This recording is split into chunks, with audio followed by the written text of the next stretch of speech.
الذين يعملون الصالحات أن لهم أجرا كبيرا. لائق صدر احترام جناب صدر محترم و معزز علماء اکرام اور جلسے میں شرکت کرنے والے شعلہ دکان وائزین، السلام علیکم ورحمۃ اللہ وبرکاتہ. حضرات، حیرت و افسوس کی بات ہے کہ جو قرآن پاک جو ایک دستور حیات سراپا صحیفہ ہدایت ہے، تڑپتے دلوں کی فریاد ہے، سسکتی روحوں کے لیے علاج ہے، خدا کی آخری کتاب ہے، جس کا ایک ایک لفظ موتیوں کی طرح جڑا ہوا ہے، جس کا ایک ایک قطرہ شاخ غل ہے، جس کا ایک ایک سورہ دیا بانے بہار ہے، جو اسلام کو حرکت میں لے آتا ہے، جو ایک سچے معاشرے کی تشکیل کرتا ہے، خیر خواہوں کو تعاون دیتا ہے، ظلم کے خلاف آواز بلند کرتا ہے، فسق و فجور کے برے ماحول کو چیلنج کرتا ہے، جس کی تعلیمات میں حکومتوں کی بقا مضمر ہے، جس کے پیغامات پورے دنیا کے لیے عام ہے، جو برائی کا دشمن اور سچائی کا دوست ہے. لیکن قرآن پاک سے نازیبا سلوک، اس کے ساتھ سوتیلا پن ہمیں کہاں سے کہاں پہنچا دیا. ذرا سوچے اور اپنا احتکاب کرے، گریبان میں جھانک کر دیکھے. ارے وہ معزز کے زمانے میں مسلمان ہو کر، وہ معزز کے زمانے میں مسلمان ہو کر آرام خار ہوئے تاریخ کے پورا ہو کر. حضرات، تاریخ شاہد ہے کہ ایک مٹھی بھر جماعت صحرائے عرب سے اٹھی، جس کے پاس نہ لشکر نہ تھا، نہ حکومت و سلطنت تھی، نہ ہی قوت، نہ ہی فوج و سپاہ، نہ حشمت و وجاہت تھی، نہ روح و دبدبہ تھا، مگر ایک قلیل عرصے میں دنیا کی مضافاتی علاقوں میں عظمت و جلوت کا ڈنکا بجنے لگا، اور بڑے بڑے جبابلہ، اکابلہ، ینابلہ اور فرائنہ کے قدم بوس ہو گئے. ان کے پاس صرف میری تلسمی طاقت تھی کہ تم العالون. انہیں یاد تھا علیہ اللہ بکاف ابدا پر اعتماد تھا.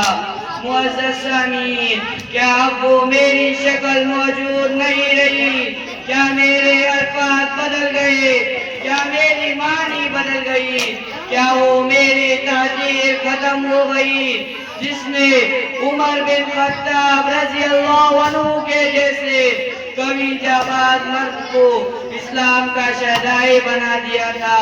میں تو آج بھی اپنی مکمل تعلیم کے ساتھ زندہ ہوں. میری تاثیر باقی ہے، جامعیت قائم و دائم ہے، کیونکہ میری حفاظت کا وعدہ باری تعالیٰ نے کل لے لیا ہے. اِنَّا نَحْنُ نَزَّلْنَا الذِّكْرَ وَإِنَّا لَهُ لَحَافِظُونَ. اے قول خدا اور قول نبی، اے قول خدا اور قول نبی، فرمان نہ بدلا جائے گا، بدلے گا زمانہ لاکھ مگر قرآن نہ بدلا جائے گا. اے لوگو، میں نہیں بدلا، تم بدل گئے. یقین تمہارا کمزور ہو گیا، ایمان خود کا نہ رہا، دل تمہارے تنگ آلود ہو گئے. مجھے تو کوئی قلب صدیقی سے پڑھتا ہی نہیں، روح بلالی سے کوئی میری تلاوت کرتا ہی نہیں، لہن داؤدی سے مجھے کوئی گنگناتا ہی نہیں. آج ہمارے ہی پڑھنے والے میری مخالفت سے سرگرم ہے. اخبار بینی کا اتنا شوق، گانے سننے کا، فلم دیکھنے کا اور موبائل میں گیم کھیلنے کا، پب جی و فری فائر کا اور شارٹ کلپ کا ایسا شوق پڑا کہ کوئی میری طرف توجہ کرتا ہی نہیں.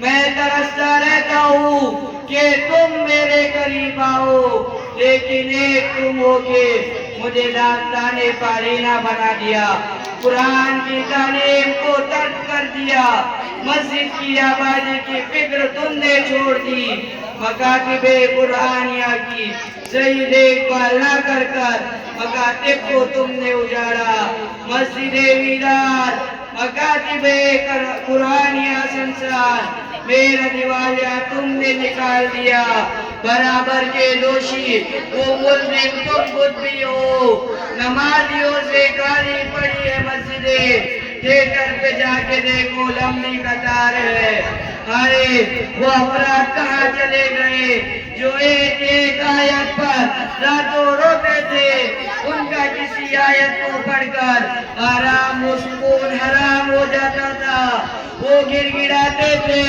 کہ اے اللہ جہنم کے قوم نے میری نیند اڑا دی، وہ جماعت کہاں چلے گئی، وہ لوگ کہاں گم ہو گئے جو میری بقا کے خاطر مرتے اور جیتے تھے، اے امتی مسلمہ کے غیور فرزندو، آج ضرورت ہے قرآن کو اپنی زندگیوں میں داخل کرنے کی، اس کی تلاوت گھر گھران کرنے کی، کیونکہ جو مجھے اپناتا ہے خود حضور پاک صلی اللہ علیہ وسلم نے صاف صاف لفظوں میں وضاحت فرمائی ہے کہ تم میں سب سے بہتر شخص وہ ہے جو قرآن سیکھے اور سکھائے، اس لیے جگہ جگہ مکاتب قرآنیہ کو قائم کرنے کی فکر کرے۔